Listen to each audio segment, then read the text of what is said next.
Di ini saya akan sampaikan firman, ambil catatan, buka bersama dengan saya di Matius 11, ayat 2 sampai 15. Kasih judul jangan kecewa. Gini ya, apapun ya, pokoknya jangan kecewa. Karena masa depan itu ada. Selama kita masih punya masa depan, dalam Tuhan, dalam janjinya Tuhan belum menyerah, berarti kita dilarang kecewa. Sebab orang yang kecewa sudah gak punya masa depan loh. Yang dia punya hanyalah waktu berjalan, sedangkan dia masih hidup di masa lalu, dan rohnya adalah trauma. Orang begitu sudah kehilangan future-nya. Makanya dilarang kecewa, karena kecewa itu membunuh masa depan kita. Apapun pokoknya, jangan menyimpan roh kecewa di dalam hati kita. Serahkan di atas mezbah di saat teduh bersama. Hari ini saya larang di dalam nama Yesus. Setelah nanti berakhir saat teduh ini, siapapun masih kecewa hati. Jangan kecewa. Kita belajar dari suatu tokoh yang luar biasa namun nyaris bahaya. Yaitu Yohanes Pembaptis, Matius 11 ayat 2 sampai 15. Mari kita baca. Yesus dan Yohanes Pembaptis di dalam penjara, Yohanes mendengar tentang pekerjaan Kristus. Lalu menyuruh murid-muridnya bertanya kepadanya, "Engkaukah yang akan datang itu atau haruskah kami menantikan orang lain?" Tunggu sebentar. Ini apa-apaan? Ayat 2 dan 3 kok Yohanes going back in time, kok dia menyesali pengakuannya sendiri. Seingat saya di Yohanes 1 ayat 29 sampai 34, nggak usah dibuka. Panjang lebar di sana ceritanya cukup lengkap. Yohanes Pembaptis melihat Yesus datang. Sekalipun mereka cousin, kayaknya mereka nggak pernah bertemu ketika mereka growing up. Mereka itu beda kota, nggak seperti zaman sekarang transportasi mudah. Sepertinya mereka itu tumbuh sendiri-sendiri, tidak pernah ketemu lagi. Jadi Yohanes Pembaptis tidak mengenali siapa orang itu. Tapi Yohanes Pembaptis tiba-tiba mendapatkan sebuah intuisi dari sorga, dan dia langsung berkata, itulah anak domba Allah yang mengangkat dosa dunia. Lalu bukan hanya itu, Yohanes pun mengaku. Demikianlah pengakuannya, dia berkata, maka aku sendiri mengakui bahwa orang ini yang akan datang. Orang inilah yang menjadi Mesias gitu ceritanya. Lalu Yohanes bersaksi bahwa dia melihat burung merpati turun. Langit terbuka, sedangkan dia pernah mendapatkan sebuah amanah. Sebagai nabi dia berpuasa, hanya makan belalang saja di padang gurun, bertahun-tahun di sana. Dia berkata, dia mengaku bahwa Tuhan berbicara kepada dia, bahwa Mesias yang datang itu nanti kamu akan lihat, yang diberikan roh Allah ke atasnya, itulah dia. Dan Yohanes mengaku, sekalipun dia tidak mengenal Yesus, tapi ketika melihat burung merpati itu turun, langit terbuka, dia tahu inilah dia. Bukankah dia sudah mantap sekali dia mengaku dialah yang akan datang itu, dan dialah juru selamat dunia. Tapi kenapa sekarang dia kembali lagi kepada keraguan dan kebimbangannya? Kayak dia nggak tahu apa-apa. Di dalam penjara Yohanes mendengar tentang pekerjaan Kristus, lalu menyuruh murid-muridnya bertanya kepadanya. Murid-murid Yohanes disuruh kepada Yesus untuk bertanya, "Hello, engkaukah Mesias atau engkaukah yang akan datang itu? Atau haruskah kami menantikan orang lain?" Apa yang salah? Pertama-tama ayat 2, di dalam penjara. Yohanes dipenjara karena menegur seorang raja yang bernama Herodes, karena mengambil istri saudaranya. Jadi pernikahan mereka itu zina.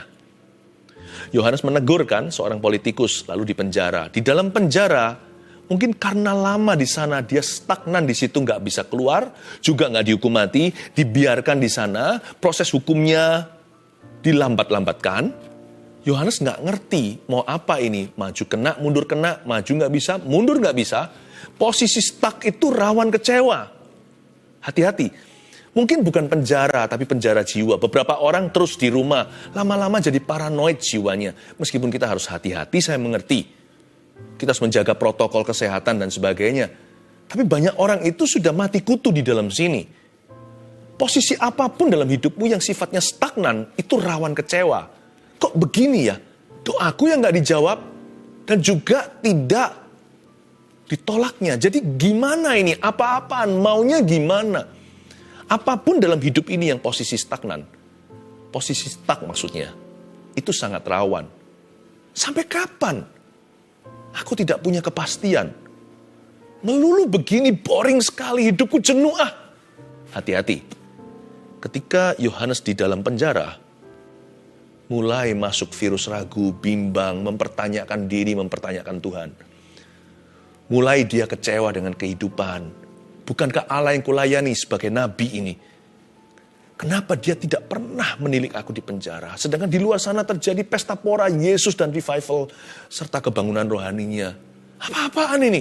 Kenapa aku dilupakan? Aku tidak lagi di dalam tangan Tuhan kayaknya. Sudah tidak ada dalam pikiran. Sudah tidak ada di dalam ruang matanya. Hello, are you there? Halo, masihkah engkau ada di atas sana, di atas tahta? Masih peduli nggak sama nabi kecil ini? Mulai mengasihani diri sendiri. Yohanes loh ya, ini raksasa iman. Jadi jangan main-main. Kalau orang begini aja masih bisa rawan. Apalagi Anda dan saya. Posisi stuck itu rawan kecewa. Lalu selain itu, dia kan bertanya, engkau akan datang itu. Padahal tadinya sure atau pasti sekali. Malah dia bersaksi mengaku kok, dialah yang akan datang ini. Aku melihat sendiri dengan mata kepala aku, burung merpati turun. Tadinya aku tidak mengenali dia, tapi gara-gara lihat tanda, aku tahu inilah dia. Dia sendiri berkata demikian. Malah awal-awal belum ada tanda pun, rohnya berseru. Dialah anak domba Allah yang mengangkut dosa dunia. Kenapa sekarang kok tiba-tiba dia ragu lagi? Ini dia. Ayat 3, lalu menyuruh murid-muridnya bertanya kepadanya, engkaukah yang akan datang itu? Atau haruskah kami menantikan orang lain? Ini alasannya pelin-pelan. Engkaukah yang akan datang itu? Ekspektasi yang salah juga rawan kecewa loh. Maksudnya apa? Yohanes itu orang Yahudi. Meskipun dia nabi, tapi waktu kecilnya kan dia di masyarakat. Sebelum dia di padang gurun, padang belantara, dia kan juga pernah jadi anak mama papanya. Ingat ya, mamanya Elisabeth, papanya Sakaria. Papanya seorang imam. Jadi imam betul, seorang pendeta. Jadi dia mengerti Mesias itu apa. Mungkin dari kecil dia diajari Taurat. Papanya cerita Mesias yang akan datang bagaimana. Ada beberapa hal yang luput dari sasaran. Banyak orang belum mengerti nanti Mesias itu seperti apa karena Yesus belum datang. Jadi orang Yahudi yang dijajah bangsa Romawi punya ekspektasi bahwa nanti Mesias itu bentuknya juru selamat politik. Mereka nggak bisa nangkep penuh maksud ilahi. Bahwa Mesias yang dimaksudkan itu membebaskan kita dari dosa dan maut. Jadi harapan Yohanes juga adalah Yesus by now sekarang ini. Dia begitu populer, harusnya mulai revolusi. Harusnya mulai membebaskan bangsa pilihan, tidak lagi menjadi bangsa jajahan, bebas dari kontrol Romawi. Kok sampai sekarang Yesus belum beraksi? Apa-apaan ini? Jadi setengahnya emasnya tidak sepenuhnya murni. Dalam hati ada ekspektasi duniawi. Kalau Tuhan cinta sama saya, kenapa saya tidak kasih uang? Kenapa saya nggak keluar dari hutang? Kenapa kok nggak selesai masalahku? Apakah Yesus itu pembantumu dan pembantuku? Andai kata kita mati dalam hutang piutang kita, saya tidak doakan ya. Saya tidak berharap, saya percaya mujizat Tuhan. So what? Asal hutang dosa kita itu dihapusnya. Apakah Tuhan itu berjanji memangnya harus memberi semua yang kita mau? Kalau kita nggak sembuh gimana? Saya percaya kesembuhan ilahi. Jangan salah mengerti. Tapi Tuhan itu adalah Tuhanmu. Dia bukan dokter praktek yang kau bayari. Dia bukan apoteker kita. Dan dia juga bukan Santa Claus, bukan pesugihan. Kenapa dia harus memberikan apa yang kau mau?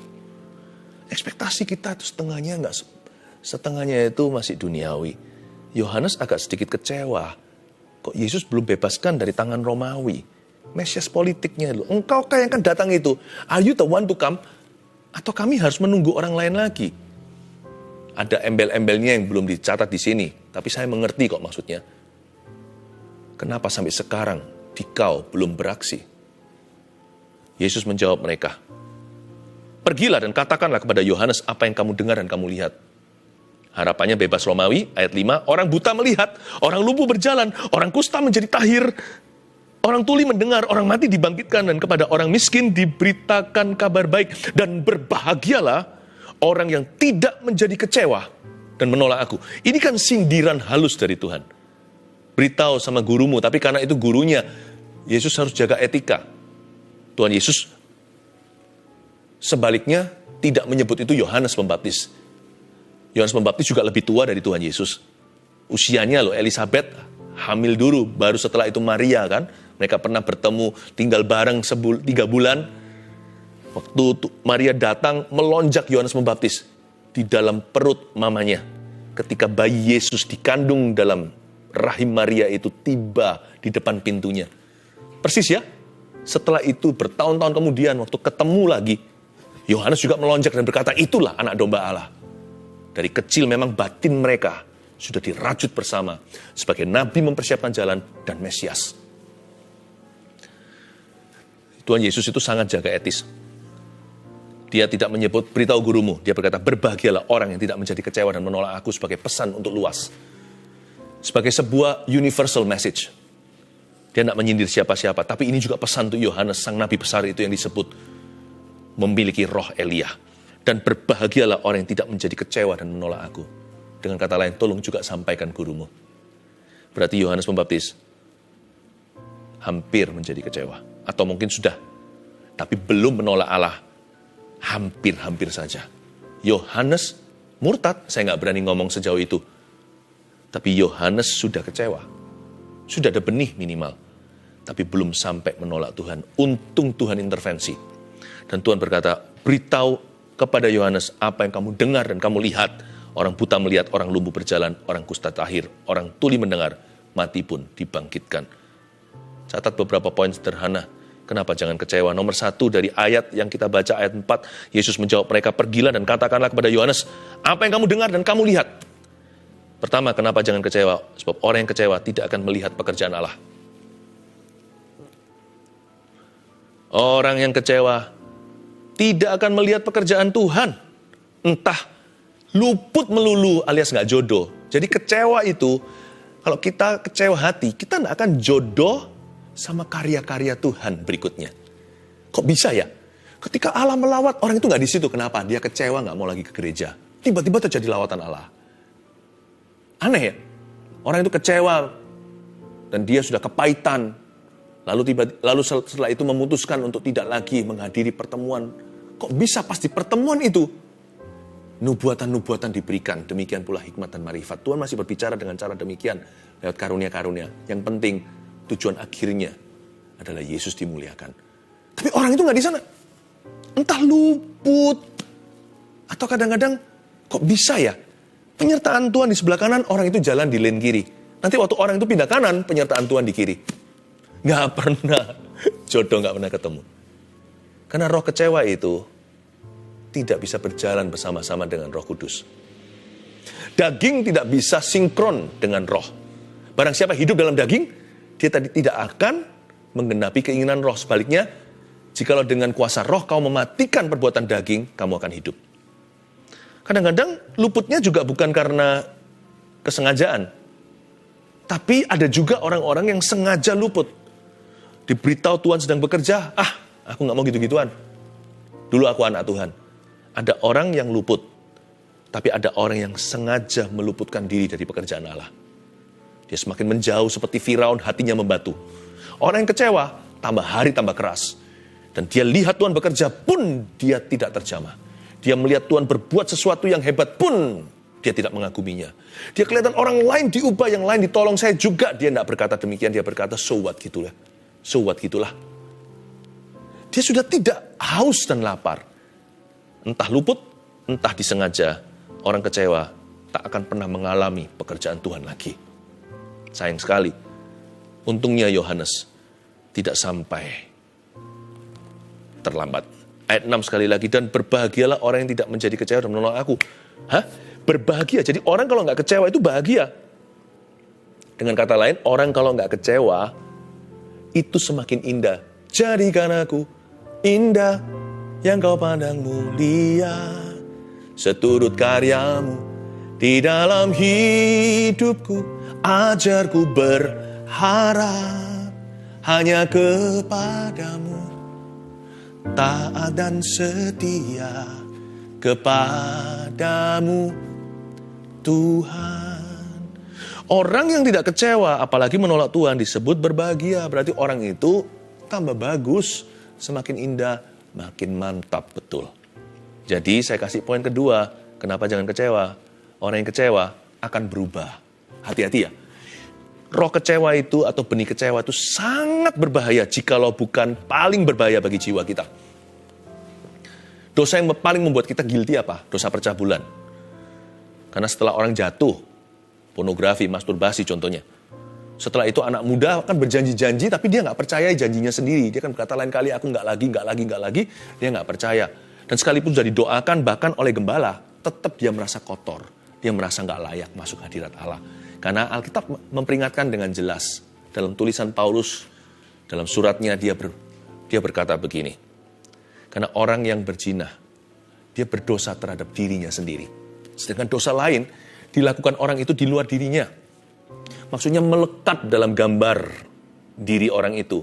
Jikalau orang cabul dan zina, itu melekat dengan conscience hati nuraninya, membuat dia selalu merasa guilty, selalu merasa bersalah, dan tidak percaya pada janjinya sendiri. Betul. Tetapi dosa zina bahkan bukan yang paling bahaya bagi jiwa. Dia bahaya bagi relationship. Dosa zina, cabul, selingkuh contohnya, itu adalah career ending sin. Bahaya sekali buat karir. Langsung habis. Kalau presiden pun langsung impeachment. Itu pernah terjadi di dunia ini. Apalagi hamba Tuhan. Dan juga segala profesi. Sama juga. Biasanya yang paling menghancurkan karir adalah dosa zina. Tapi saya mau kasih Anda satu peringatan. Bagi kita semua maksudnya. Tapi dosa yang paling mengubah orang itu. Dari orang baik jadi orang jahat. Dari orang yang loyal jadi orang yang mengkhianati. Seperti Yudas Iskariot. Tahu nggak apa yang mengubah dia? Siapa bilang dia jahat dari awalnya? Enggak. Yudas nggak jahat dari permulaan. Di tengah jalan ekspektasi nggak kesampaian. Dia ingin Tuhan Yesus membebaskan, seperti Yohanes Pembaptis, membebaskan bangsa Israel dari orang Roma. Yudas memang serakah, tapi nggak sampai tega menjual Yesus begitu. Buktinya dia bunuh diri karena menyesali.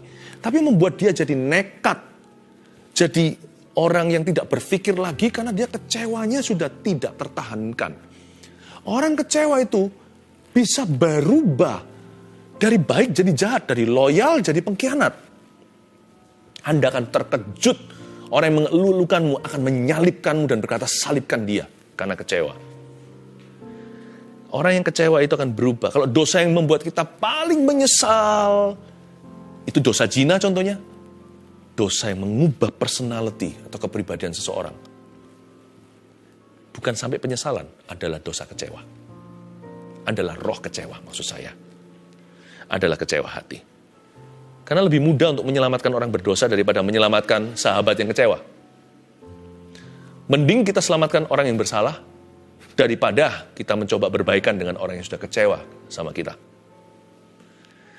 Hati-hati ya, kalau Anda melihat suami Anda sudah kecewa sama Tuhan ceritanya. Padahal Tuhan itu begitu baik, sempurna, mau dikecewai apanya? Emangnya Tuhan utang sama kita itu utang apa? Tuhan nggak utang Tuhan nggak utang apa-apa pada siapa-siapa. Tapi, jikalau ada seorang, memang dia nggak fair sih, itu nggak masuk akal. Dia kecewa sama Tuhan, hati-hati. Kalau dia kecewa sama Tuhan, laki-laki itu, sebentar lagi mungkin gampang buat dia menghalalkan dosa-dosa yang lain. Kecewa itu kelihatannya kecil. Tapi gara-gara itu, Kain membunuh Habil. Kecewa itu kelihatannya mini. Tapi Anda biarkan itu sel kanker yang ganas. Seorang istri yang kecewa, siap-siap hal-hal lain yang tidak terduga. Anak Tuhan, orang Kristen yang kecewa sama orang lain. Kayaknya dia kecewa sama orang lain. Tapi nanti lihat ya, hancur hubungannya yang lain. Orang yang pernah kecewa sama papanya, nanti lihat, ternyata dia akan abuse, akan melecehkan anaknya. Aneh ya kecewa itu. Dia bisa mengubah orang baik menjadi serigala. Hati-hati, dia hampir mengubah seorang nabi besar. Kalau orang ini nggak kebal, apalagi Anda dan saya. Sebesar apa Yohanes Pembaptis? Mari kita baca ayat 7. Setelah murid-murid Yohanes pergi, mulailah Yesus berbicara kepada orang banyak itu tentang Yohanes. Untuk apa kamu pergi ke padang gurun, melihat bulu yang digoyangkan angin kian kemari? Atau untuk apakah kamu pergi, melihat orang yang berpakaian halus? Orang yang berpakaian halus itu tempatnya di istana raja. Jadi untuk apa kamu pergi, melihat nabi? Benar, dan aku berkata kepadamu, bahkan lebih daripada nabi. Yohanes itu lebih daripada nabi. Yesus tidak menghina Yohanes sekalipun Yohanes sudah kecewa. Yesus sangat menjunjung tinggi hambanya ini. Dan saya senang sekali lewat ayat ini ada sedikit tambahan pewahyuan buat kita. Gak usah bela diri, gak usah coba jelaskan kanan kiri. Percaya nggak? Tidak ada alasan untuk kita kecewa sama manusia. Mengapa? Karena asal hati kita benar di depan Tuhan. Tuhan yang bersaksi untuk kita. Buktinya di ayat 7, Yesus berbicara kepada orang banyak itu tentang Yohanes. Yesus yang bersaksi tentang hambanya. Yesus yang bersaksi tentang orang benar ini. Tentang anak Tuhan ini. Yesus yang bersaksi tentang hamba Tuhan ini. Yesus yang bersaksi tentang nabi ini. Jangan takutlah. Jangan kecewa sama manusia. Nanti cepat lambat. Paling lama di akhirat, Tuhan pasti bersaksi. Ketika di hadapan semua orang, Anda diwisuda. Asal hati Anda benar dan berkenan di hadapan Tuhan. Ketika Tuhan berkata, masuklah dalam sukacita Bapakku, hamba yang kukenan. Kepadanya, aku tunjukkan perkenananku. Nanti ada waktunya Tuhan bersaksi untuk setiap orang yang dibenarkan oleh Tuhan. Tapi Yohanes ini lebih daripada nabi, saya jelaskan. Karena tentang dia ada tertulis ayat 10, lihatlah aku menyuruh utusanku mendahului engkau. Ia akan mempersiapkan jalanmu di hadapanku. Aku berkata kepadamu, sesungguhnya di antara mereka yang dilahirkan oleh perempuan tidak pernah tampil seorang yang lebih besar daripada Yohanes Pembaptis.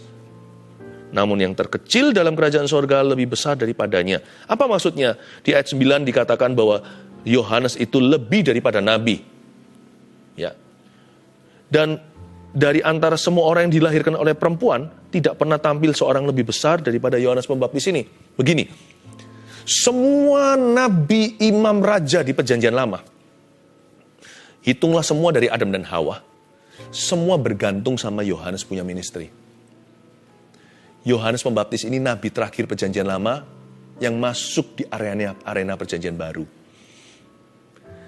Semua yang lainnya hanya bisa berkata, termasuk Yesaya 53, bernubuat tentang Mesias yang akan datang. Semuanya bisa menunjuk, termasuk Raja Daud. Dalam lagu Mazmurnya menunjukkan, terus mulai bernubuat, ada hint, atau ada bocoran-bocoran nanti juru selamat itu kemudian seperti apa orangnya dan pelayanannya. Ada nubuatan. Semua berkata, he will come, he will come. Hanya Yohanes yang berkata, here he is. Dia lebih besar dari semua orang yang dilahirkan dari perempuan. Semua berkata, dia akan datang. Yohanes berkata, dia sudah datang. Inilah anak domba. Inilah anak domba Allah yang memikul dosa dunia. Makanya itu, berarti orang ini urapannya berlipat-lipat kali ganda. Nggak ada apa-apanya itu kalau secara pelayanan yang perjanjian lama semuanya nggak ada apa-apanya sama dia. Makanya dia disebut sebagai orang yang datang dalam roh Elia, padahal nggak ada satu mujizat pun terjadi dalam pelayanan Yohanes Pembaptis ini. Mengapa? Karena semua mereka inilah yang lari, estafet. Tongkat terakhir di tangan Yohanes Pembaptis sebelum ke tangan Yesus. Semua nabi dari Abraham bahkan, semua bergantung pada lap terakhirnya Yohanes. Berarti sorga punya keperluan dan kepentingan. Betapa besar urapan orang ini. Itu pun kena satu toksik namanya roh kecewa. Hampir menolak Tuhan. Peringatan for you and me. Untuk Anda dan saya. Makanya saya satu hal yang saya janji sama diri sendiri. Apapun saya ngomong sama diri sendiri, saya nggak akan mau kecewa. Saya nggak akan pernah kecewa. In Jesus' name. Kenapa? Kalau saya kecewa, hari itu berubahlah Philip Mantova. Saya nggak akan sama jadi pendeta, nggak akan sama jadi ayah, nggak akan sama jadi suami, nggak akan sama jadi papa, nggak akan sama jadi orang Kristen. Saya nggak akan sama jadi teman, nggak akan sama jadi rekan, jadi kawan. Saya nggak akan sama jadi sahabat, saya nggak akan sama jadi orang. Saya nggak akan sama jadi anak, nggak akan sama jadi saudara. Saya nggak akan sama. Toxic, even giants, bahkan raksasa-raksasa iman, bahkan sang raksasa iman ini hampir jatuh dari panggilannya. Satu hal, apapun saya ngomong sama diri sendiri, saya nggak mau kecewa. Kecewa itu pancingannya banyak. Bisa 3 hal yang paling tidak. Kecewa sama Tuhan, itu yang paling absurd. Itu yang paling gak masuk akal. Emangnya kita punya hak apa, hai manusia, kecewa sama dia? Kita pernah beri apa kalau bukan masalah? Dia beri segala sesuatu. Udahlah, waktunya setting ini kita tutup. Jangan kecewa, kita gak berhak di hadapannya. Tapi itu juga suatu yang realistis. Banyak orang kecewa sama Tuhan soalnya. Itu mengubahmu. Selain itu bisa kecewa sama orang lain.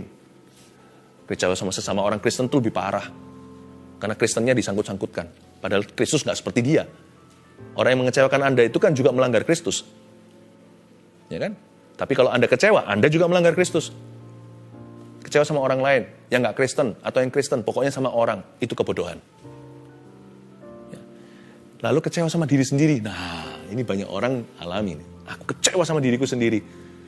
Dirimu dan diriku sudah dibeli loh. Kecewa sama diri sendiri berarti kecewa sama tuannya. Siapa yang jadi Tuhanmu? Ya Tuhan Yesus. Makanya orang yang kecewa sama dirinya juga pasti menjauhi Tuhan. Orang yang kecewa sama diri pasti jauh dari Tuhan. Janganlah hati-hati dengan pancingan kecewa. Ada banyak soalnya. Saya beritahu sama diri sendiri karena ini toksik sekali. Saya tidak akan kecewa.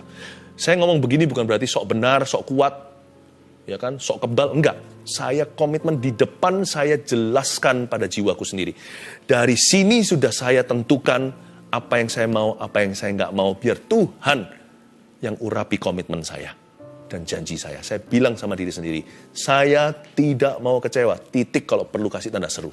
Saya tidak mau toksik masuk dalam jiwa saya dan mengubah personality atau kepribadianku. Ya. Dari semua orang yang pernah tampil, tidak ada yang lebih besar. Namun yang terkecil dalam kerajaan sorga lebih besar daripadanya. Luar biasa Tuhan itu memuji. Kenapa sih yang terkecil dalam kerajaan sorga lebih besar daripadanya? Singkat aja, Yohanes itu mati ketika Yesus masih beraksi. Orang lumpuh berjalan, orang mati dibangkitkan. Orang kusta disembuhkan. Tapi setelah itu dia mati kan, dipenggal sama Herodes. Dia jadi martir. Lalu Yesus naik ke kayu salib, Yohanes gak di situ. Yesus bangkit, udah gak ada. Naik ke sorga apalagi. Turun Roh Kudus, Yohanes sudah jauh sebelumnya meninggal dunia. Itulah sebabnya kita ini lebih hoki, gitulah bahasanya. Kita lebih bahagia yang terkecil dalam kerajaan sorga. Kita ini jangan suka mengecilkan diri sendiri. Kita harus bangga loh, kita itu tahu Injil semua itu sudah terjadi di belakang kita. Sekalipun 2000 tahun lalu, Roh Kudus jamah kita tahu itu untuk kita. Kita punya Alkitab di tangan kita. Kita tahu yang Yohanes gak tahu. Semasa dia ada di dunia. Kita alami yang dia gak bisa alami. Karena itu sebesar-besar Yohanes sebagai nabi terakhir perjanjian lama, anak Tuhan perjanjian baru itu lebih besar dari dia. Karena kita tahu Yesus mati. Tiap Jumat Agung kita rayakan kematiannya. Paskah kita rayakan kebangkitan.